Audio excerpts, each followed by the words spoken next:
मेरे प्यारे भक्तों, जरा सोचिए, आप रोज पूजा करते हैं, व्रत रखते हैं, मंदिर जाते हैं और दान भी देते हैं, फिर भी घर में पैसा क्यों नहीं टिकता? क्यों बीमारी और क्लेश आपके परिवार का पीछा नहीं छोड़ते? कहीं ऐसा तो नहीं कि अनजाने में आप अपने ही घर के मुख्य दरवाजे पर यमराज को निमंत्रण दे रहे हैं? जी हाँ, हमारे शास्त्रों में गरुड़ पुराण में स्पष्ट लिखा है कि सूर्य डूबने के बाद एक छोटी सी गलती, एक छोटी सी लापरवाही आपके सालों के पुण्य को मिट्टी में मिला सकती है। बहुत से परिवार आज गरीब हैं, दुखी हैं, सिर्फ इसलिए क्योंकि वे शाम के समय तुलसी के पौधे के पास वह एक काम करना भूल जाते हैं जो उनके घर की रक्षा करता है। ये कोई साधारण बात नहीं है, ये जीवन और मृत्यु के बीच का धागा है। इसलिए भक्तों, आज मैं आपको वह गुप्त रहस्य बताने जा रहा हूं जो संतों ने, ऋषियों ने हजारों सालों तक अपने शिष्यों को बताया है। यह वीडियो आपके जीवन का सबसे महत्वपूर्ण वीडियो हो सकता है। इसे अधूरा छोड़ने की गलती मत करना, क्योंकि अधूरा ज्ञान विष के समान होता है। जिस पल से आप ये वीडियो देखेंगे, आपकी किस्मत बदलने लगी है। लॉ ऑफ अट्रैक्शन पर विश्वास करें। आम लोग ये शब्द कभी नहीं देखेंगे। आप किस्मत के बच्चे हैं जिन्हें सफलता के लिए चुना गया है।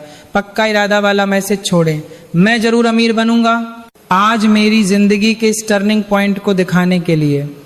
अगर आप सच में देवी लक्ष्मी का आशीर्वाद पाना चाहते हैं तो प्लीज इस जानकारी को कम मत समझिए, क्योंकि सही समय पर किया गया एक छोटा सा बदलाव भी आपकी किस्मत में एक बड़ा मोड़ ला सकता है। आने वाली जरूरी और गुप्त जानकारियां मिस न हो, इसके लिए चैनल को सब्सक्राइब करें। आज हम जानेंगे तुलसी के पास दीपक जलाने का वा। भक्तों, सबसे पहले हमें समय के महत्व को समझना होगा। हमारे शास्त्रों में 24 घंटों को अलग अलग भागों में बांटा गया है, लेकिन इनमें सबसे ज्यादा संवेदनशील, सबसे ज्यादा भारी और शक्तिशाली समय होता है गोधूल बेला। क्या आप जानते हैं गोधूल बेला क्या है? पुराने समय में जब गायें जंगल से चरकर वापस अपने घर लौटती थीं, तो उनके पैरों से उड़ने वाली धूल से आकाश भर जाता था और सूरज की आखिरी किरणें उस धूल में मिल जाती थीं। यह वह समय होता है जब दिन और रात का मिलन होता है। यह संधि काल है। हमारे ऋषि मुनि कहते हैं कि यही वह समय है जब देवी शक्तियां और आसुरी शक्तियां दोनों ही वातावरण में सबसे अधिक सक्रिय होती हैं। ध्यान से सुनिए, गरुड़ पुराण में बताया गया है कि जैसे ही सूर्य अस्त होता है और अंधेरा पैर पसारने लगता है, देवी लक्ष्मी की बड़ी बहन, जिसे अलक्ष्मी या दरिद्रता कहा जाता है, वह पृथ्वी पर भ्रमण करने निकलती हैं। अलक्ष्मी केवल उन घरों की तलाश में रहती हैं जो अंधेरे में डूबे हुए हैं, जहां तुलसी का पौधा तो है लेकिन उसके पास रोशनी नहीं है। सोचिए, अगर आपके घर का मुख्य द्वार और तुलसी का चौरा अंधेरे में है तो आप किसे निमंत्रण दे रहे हैं? जिस घर में शाम के समय तुलसी के पास दीपक नहीं जलता, वहां नकारात्मक ऊर्जा, भूत प्रेत और पितृ दोष का साया मंडराने लगता है। तुलसी कोई साधारण पौधा नहीं है, वह साक्षात वृंदा है, वह हरिप्रिया है, वह वैकुंठ का द्वार है। जब आप गोधूली बेला के समय ठीक सूरज डूबने के बाद तुलसी के पास एक दीपक जलाते हैं, तो वह दीपक सिर्फ तेल और बाती का खेल नहीं होता। वह दीपक एक सुरक्षा चक्र बन जाता है, वह अग्नि की एक दीवार बन जाता है जिसे पार करके कोई भी बुरी शक्ति, कोई भी दरिद्रता आपके घर के अंदर प्रवेश नहीं कर सकती। उस दीपक की लौ यह घोषणा करती है कि इस घर में धर्म का वास है, इस घर में श्री हरिविष्णु के भक्त रहते हैं। इसलिए यमराज के दूत भी उस घर की ओर देखने से डरते हैं जहां तुलसी के नीचे प्रकाश होता है। दूत नीचे नीचे आप करने का तब प्रकाश होता है, तुलसी के नीचे प्रकाश होता है। भक्तों, इस महिमा को समझने के लिए मैं आपको पद्म पुराण से जुड़ी एक अत्यंत प्राचीन कथा सुनाता हूँ। इसे ध्यान से सुनिए, क्योंकि यह कथा आपके रोंगटे खड़े कर देगी। बहुत समय पहले अवंतिका नगरी में धनंजय नाम का एक बहुत बड़ा व्यापारी रहता था। उसके पास धन की कोई कमी नहीं थी, सोने चांदी के ढेर थे, लेकिन उसके मन में धर्म के लिए कोई जगह नहीं थी। वह नास्तिक था। उसने अपने जीवन में कभी मंदिर की सीढ़ी नहीं चढ़ी और ना ही कभी तुलसी के पास एक भी दीपक जलाया। उसे लगता था कि उसका पैसा ही उसका भगवान है। उसी के पड़ोस में एक टूटी फूटी झोपड़ी में सुनंदा नाम की एक बूढ़ी विधवा रहती थी। सुनंदा के पास खाने को दाना नहीं था, पहनने को अच्छे कपड़े नहीं थे, लेकिन उसके पास एक अनमोल धन था। वह थी उसकी तुलसी भक्ति। चाहे आंधी आए, चाहे तूफान आए, सुनंदा हर शाम गोधूली बेला में अपनी झोपड़ी के बाहर तुलसी के पौधे के पास मिट्टी का एक छोटा सा दीपक जरूर जलाती थी। वह कहती थी, हे माँ तुलसी, मेरे पास तुझे देने को घी नहीं है, लेकिन मेरे आंसुओं और मेरी श्रद्धा को स्वीकार कर। समय का चक्र घूमा और एक दिन धनंजय की मृत्यु हो गई। चूंकि उसने जीवन भर केवल पाप और कंजूसी की थी, उसकी आत्मा को शांति नहीं मिली। वह प्रेत योनि में चला गया। वह एक भयानक प्यासा और भूखा प्रेत बन गया जो अंधेरे में भटकता रहता था। यमराज के दूत उसे रस्सियों से बांधने के लिए उसका पीछा कर रहे थे। वह प्रेत अपनी जान बचाने के लिए भागा और भागते भागते वह उसी रात सुनंदा की झोपड़ी के पास पहुंचा। उस रात घनी अंधेरी अमावस थी। प्रेत ने सोचा कि इस बुढ़िया की झोपड़ी में छिप जाता हूँ, यहाँ मुझे कोई नहीं ढूंढ पाएगा। लेकिन भक्तों, जैसे ही वह प्रेत दरवाजे की ओर बढ़ा, वह चीख पड़ा। उसे ऐसा लगा जैसे सामने आग का कोई विशाल पहाड़ खड़ा हो। वह झोपड़ी के अंदर कदम नहीं रख पाया। जानते हैं क्यों? क्योंकि दरवाजे पर तुलसी के पास वह छोटा सा दीपक जल रहा था।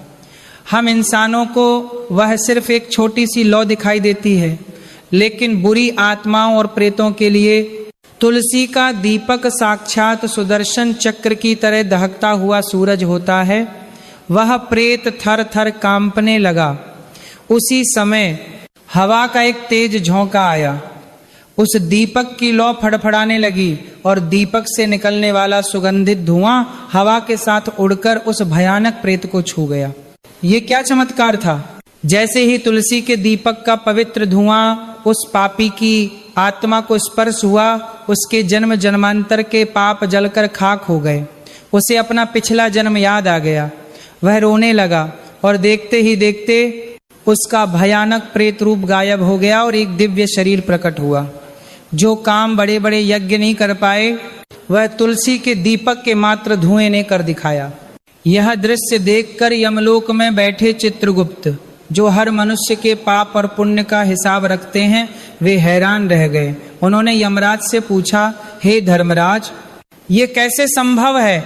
उस धनंजय ने जीवन भर कोई पुण्य नहीं किया, उसने कभी दान नहीं दिया, फिर केवल एक दीपक के धुएं से उसे मुक्ति कैसे मिल गई?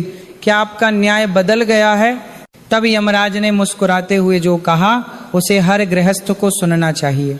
यमराज बोले, चित्रगुप्त, तुलसी कोई साधारण वनस्पति नहीं है। तुलसी साक्षात वैकुंठ का ही स्वरूप है। जहाँ तुलसी होती है और जहाँ शाम के समय उसके पास दीपक जलता है, वह स्थान पृथ्वी का हिस्सा नहीं रहता, वह वैकुंठ का विस्तार बन जाता है। दीपक का प्रकाश अंधकार को नहीं, बल्कि अज्ञान और पाप को मिटाता है। उस पापी धनंजय ने भले ही दीपक नहीं जलाया, लेकिन उसने अनजाने में ही सही तुलसी के दीपक का दर्शन किया और उसके धुएं का स्पर्श पाया। शास्त्रों का नियम है, जो व्यक्ति मृत्यु के समय या मृत्यु के बाद तुलसी के साए में या तुलसी के दीपक की रोशनी में आता है, उस पर मेरा यानी यमराज का दंड नहीं चलता। वह सीधे भगवान विष्णु के धाम का अधिकारी हो जाता है। इसलिए चित्रगुप्त, उस घर की ओर देखना भी पाप है जहां तुलसी की सेवा होती है। भक्तों, समझिए इस बात को। अगर एक पापी प्रेत को दीपक का धुआं मोक्ष दे सकता है, तो सोचिए अगर आप अपने जीते जी अपने हाथों से रोज शाम को नियम से तुलसी माँ के पास दीपक जलाएंगे, तो यमराज आपके पास आने की हिम्मत कैसे करेंगे? आपके पितृ जो शायद कष्ट में हैं, वे उस रोशनी को देखकर तृप्त हो जाएंगे और आपको ऐसा आशीर्वाद देंगे कि आपकी 7 पीढ़ियां राज करेंगी। भक्तों, अब बहुत ध्यान से सुनिए। कथा सुनकर मन में भाव तो जाग गया, लेकिन अगर विधि गलत हुई तो फल नहीं मिलेगा। कई माताएं बहनें शिकायत करती हैं कि महाराज जी, हम तो रोज दिया जलाते हैं, फिर भी घर में बरकत नहीं है। कारण आपकी भक्ति में कमी नहीं, आपकी विधि में गलती है। शास्त्रों में स्पष्ट लिखा है कि गलत तरीके से जलाया गया दीपक घर का विनाश भी कर सकता है।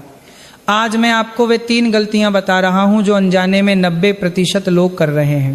पहली गलती, समय का अपमान।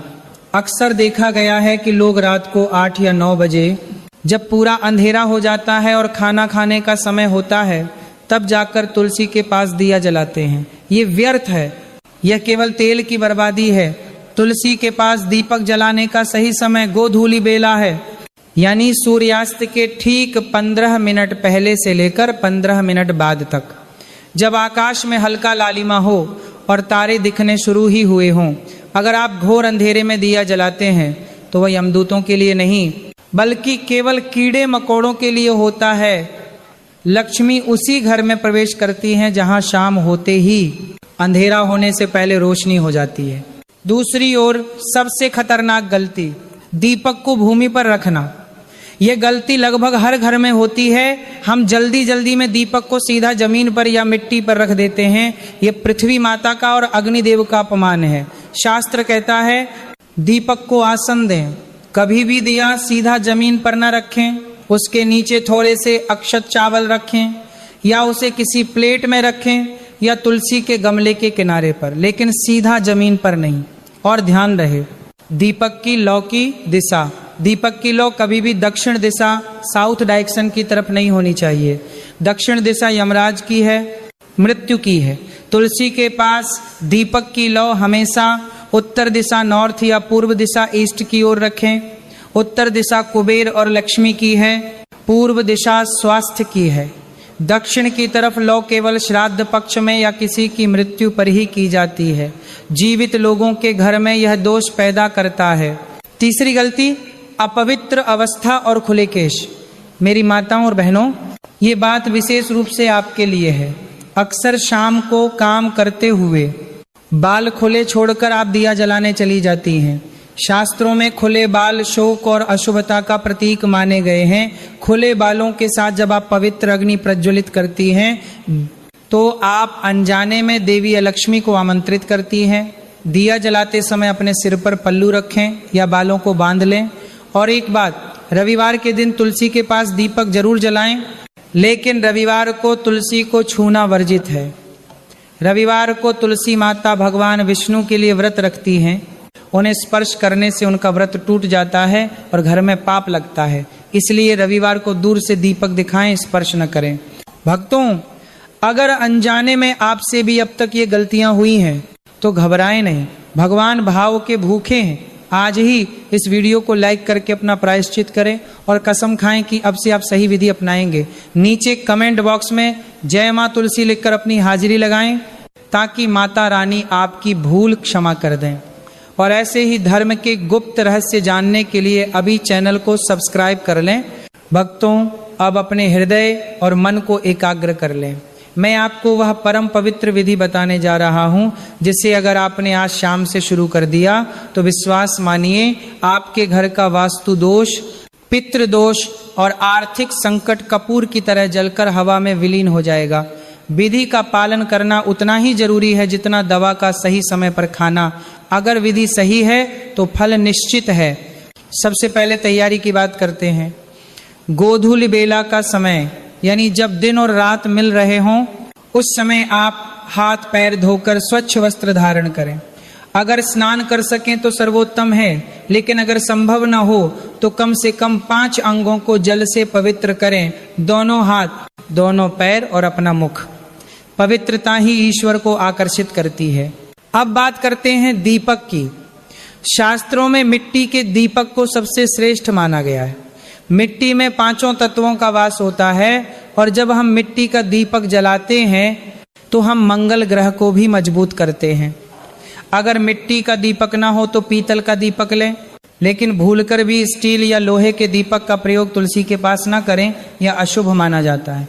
दीपक में क्या डालना है, ये सबसे महत्वपूर्ण है। यदि आपकी सामर्थ्य है तो गाय के शुद्ध देसी घी का प्रयोग करें। गाय के घी का दीपक जलाने से घर में साक्षात लक्ष्मी और नारायण का वास होता है। इससे देवगुरु बृहस्पति मजबूत होते हैं जो धन और ज्ञान के कारक हैं। लेकिन अगर आर्थिक स्थिति कमजोर है तो चिंता न करें, आप तिल के तेल का दीपक जलाएं। तिल का तेल भगवान विष्णु को अत्यंत प्रिय है और यह शनि की 7.5 और ढैया के दुष्प्रभावों को काटता है। बस ध्यान रहे, तेल या घी साफ होना चाहिए, जूठा या पहले से इस्तेमाल किया हुआ नहीं होना चाहिए। दीपक में रुई की बाती कैसी हो? तुलसी माता के लिए हमेशा गोल बाती या फूल बाती का प्रयोग करें। लंबी बाती का प्रयोग पितरों और देवी पूजन के लिए होता है, लेकिन विष्णु प्रिया तुलसी के लिए गोल बाती जो ऊपर की ओर मुख करती है वही श्रेष्ठ है। ये आपकी आत्मा की उन्नति और स्थिरता का प्रतीक है। अब दीपक को स्थापित करें। जैसा मैंने पहले कहा, इसे सीधा जमीन पर न रखें। दीपक के नीचे थोड़े से पीले चावल यानी अक्षत या फिर कुछ ताजे फूलों का आसान दें। अक्षत का अर्थ है जिसका कभी क्षय न हो, यानी आपकी संपत्ति कभी खत्म न हो। दीपक का मुख उत्तर या पूर्व दिशा की ओर रखें। अब हाथ जोड़कर पूरी श्रद्धा के साथ अपनी आंखें बंद करें और यह भाव मन में लाएं कि आप केवल एक दिया नहीं जला रहे, बल्कि अपने जीवन के अंधकार को मिटा रहे। दीपक प्रज्वलित करते समय इस महाशक्तिशाली मंत्र का उच्चारण करें। यह मंत्र आपके घर के चारों ओर एक सुरक्षा कवच बना देगा। देश के गरिपास भी की करची के तरफ से चारों ओर करते समय शुभम करोति कल्याणम आरोग्यम धन संपदा शत्रु बुद्धि विनाशाय दीप ज्योति नमोस्तुते। इस मंत्र का अर्थ है कि हे दीपक की ज्योति, आप मेरा शुभ करें, मेरा कल्याण करें, मुझे निरोगी काया और धन संपदा प्रदान करें, मेरे शत्रुओं की बुद्धि का विनाश करें और मेरे मन से बैर भाव मिटाएं। यदि आपको यह मंत्र कठिन लगे तो आप केवल नमो भगवते वासुदेवाय का निरंतर जाप करें। दीपक जलाने के बाद वहीं खड़े होकर तुलसी माता की 3 बार परिक्रमा करें। अगर जगह कम है तो अपने ही स्थान पर 3 बार घूम जाएं। अंत में तुलसी के पास की भूमि को नमन करें और अपने माथे पर वहां की थोड़ी सी मिट्टी लगाएं। यह मिट्टी आपके भाग्य की लकीरों को बदल देगी। इस नियम को टूटने न दें। निरंतरता ही सफलता की कुंजी है। जीतना सफलता की बाद मादला जादला। मेरे प्यारे आत्मन, एक बात हमेशा याद रखना, दीपक देखने में बहुत छोटा होता है, मिट्टी का होता है, नाजुक होता है, लेकिन उस छोटे से दीपक में घने से घने अंधेरे को चीरने का साहस होता है। उसी तरह यह छोटा सा उपाय, यह तुलसी के पास जलने वाली एक छोटी सी लौ आपके जीवन के बड़े से बड़े दुखों और संकटों को काटने की शक्ति रखती है। आज से ही एक नियम बना लें, एक संकल्प लें। चाहे आप कितने भी व्यस्त क्यों न हो, चाहे आप कितने भी थके हुए क्यों न हो, शाम के समय तुलसी माता के पास जाकर यह एक दीपक जरूर जलाएंगे। यह दीपक केवल तेल और बाती नहीं है, यह आपके पितरों के लिए आकाश दीप है जो उन्हें रास्ता दिखाता है। यह दीपक आपके बच्चों के उज्जवल भविष्य की गारंटी है। मैं आपका यह सेवक आज भगवान श्री कृष्ण और परम कल्याणी माँ तुलसी के चरणों में यह प्रार्थना करता हूँ कि जो भी भक्त सच्चे मन से इस वीडियो को देख रहा है और जो आज से अपने घर में यह पवित्र नियम शुरू करेगा, उसके घर के भंडार कभी खाली न हो। अन्नपूर्णा माता उसके रसोई घर में सदैव वास करें। उसके घर से बीमारी, कर्ज, गरीबी और पारिवारिक क्लेश हमेशा के लिए अपना रास्ता बदल लें। अगर आपके मन में इस विधि को लेकर या जीवन की किसी समस्या को लेकर कोई भी सवाल हो तो बिना संकोच के कमेंट बॉक्स में पूछें। हम हर कदम पर आपके साथ हैं। हमारा अगला वीडियो और भी महत्वपूर्ण होने वाला है।